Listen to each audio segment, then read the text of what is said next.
Welcome to this BVTV SpotCast coming to you from the UK studios of BizVision. I'm your host, Malcolm Gallagher. My guest is named among the top 8 global leadership experts and shortlisted for the Thinkers50 Leadership Award of 2021. And to put that into context, it's like the Oscars of management and leadership and management. He's also written this book, The Vision Code, how to create and execute a compelling vision for your business. It's a brilliant book. I really enjoyed it. It's by my bedside, by the way. It's a constant one. Now, this is number 1 SpotCast in a trilogy that he's kindly agreed to record with me. So let's meet Dr. Oleg Konovalov. Hello, Oleg. Hello. Welcome. Thank you very much. And I really appreciate your invitation. I'm always glad to talk to you.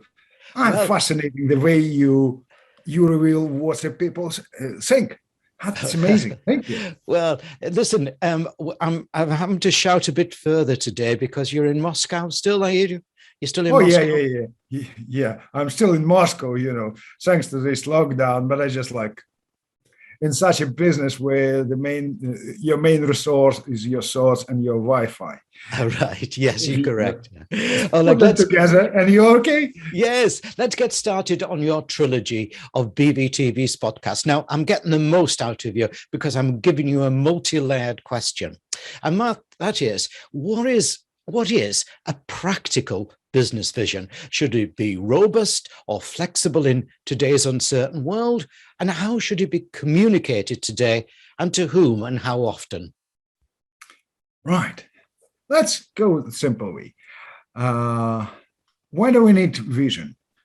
Because as a leader, I must know where do I lead people. I don't need a leader who leads me into the present or even into the past. Therefore, I need to have a clear vision, which is a very certain in that uncertain world. It's pragmatic, it's practical, and it's a core of what we will do within a time, and people will believe.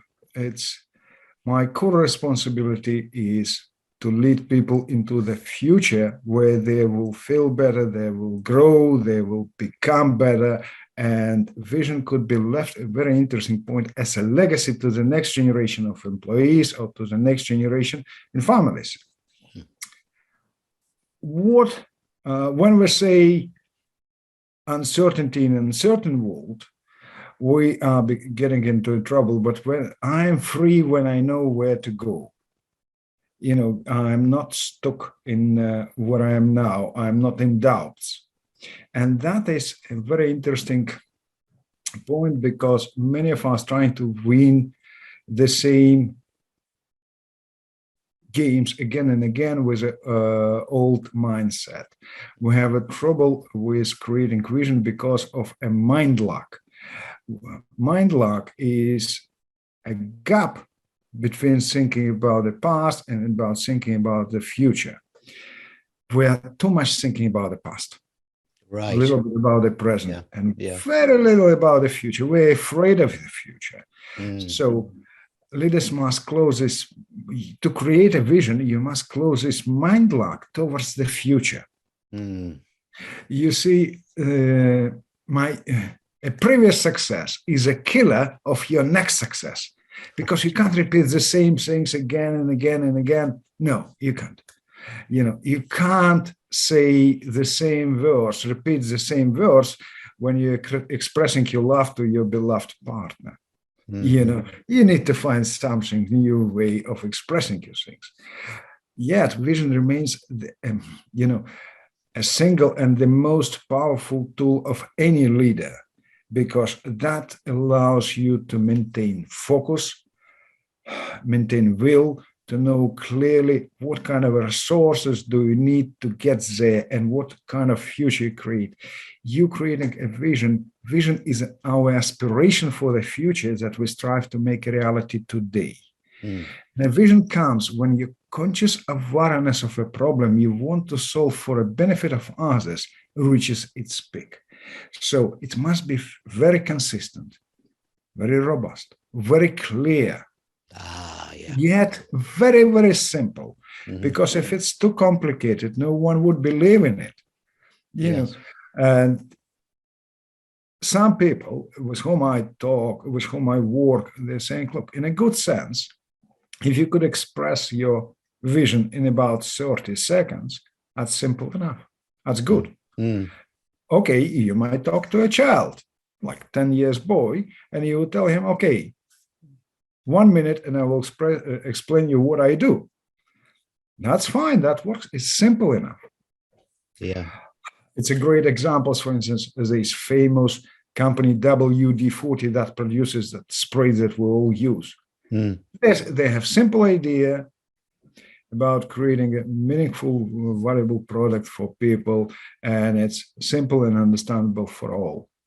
Yeah. I mean, with 500 employees or 520 employees and not a huge range of the products, but also almost mono product.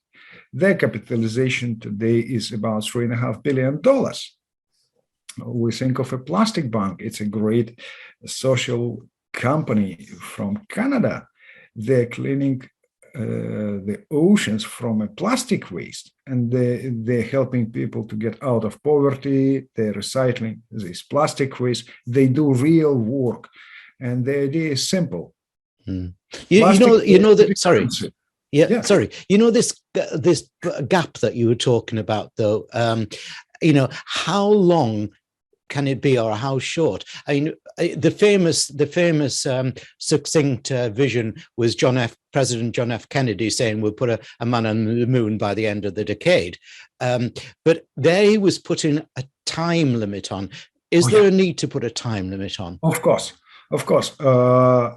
That's a brilliant question, because it's not an unexecutable promise. Mm. It's a clear definition that would happen within a certain time, 5 years, 10 years, 15 years time. And at every stage of that journey, people must get a value for themselves. They must benefit from it. It's not a promise of suffering for the sake of something that might happen, I don't know, within a century. Mm-hmm. No, it must be seeable. Yes. It must be vision must be visible, and that should be very clearly defined. NASA said, okay, 10 years and we will be on the moon. Mm.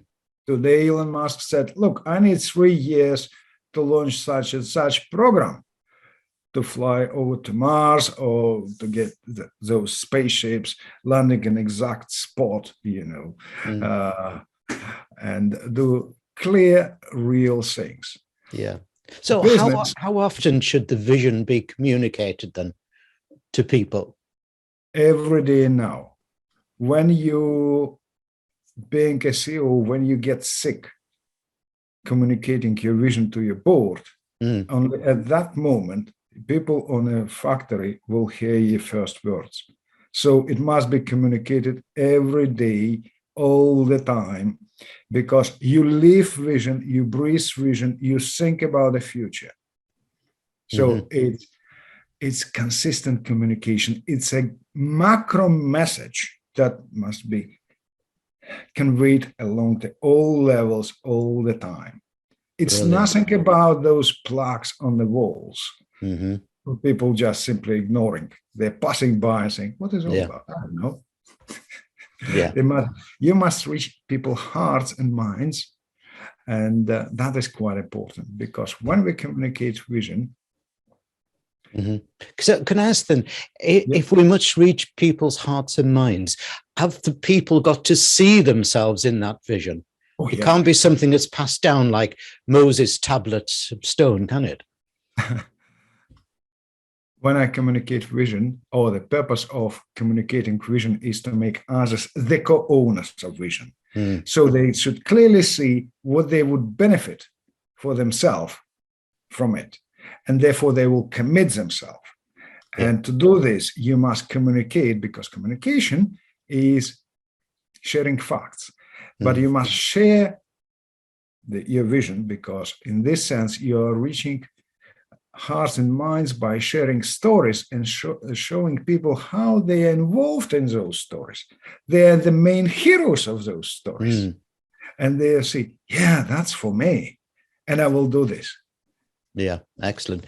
Thanks, Oleg. Now, let me remind our audience of your URL, which is obviously, viewers, you can see on the screen behind me. And I'll read it out for listeners. It's all the W's, Oleg, O-L-E-G, Konovalov, and that's K-O-N-O-V-A-L-O-V. It's olegkonovalov.com. Your book is published by Wiley. It's called The Vision Code, How to Create and Execute a Compelling Vision for Your Business. Now, that was part one of our trilogy. A vision can often be seen as a rallying call, a standard to follow. All the best wars have been won in that way in the past. All the best businesses have a strong vision. Thanks, Oleg. Thank you. Thank you, Malcolm. Thank you.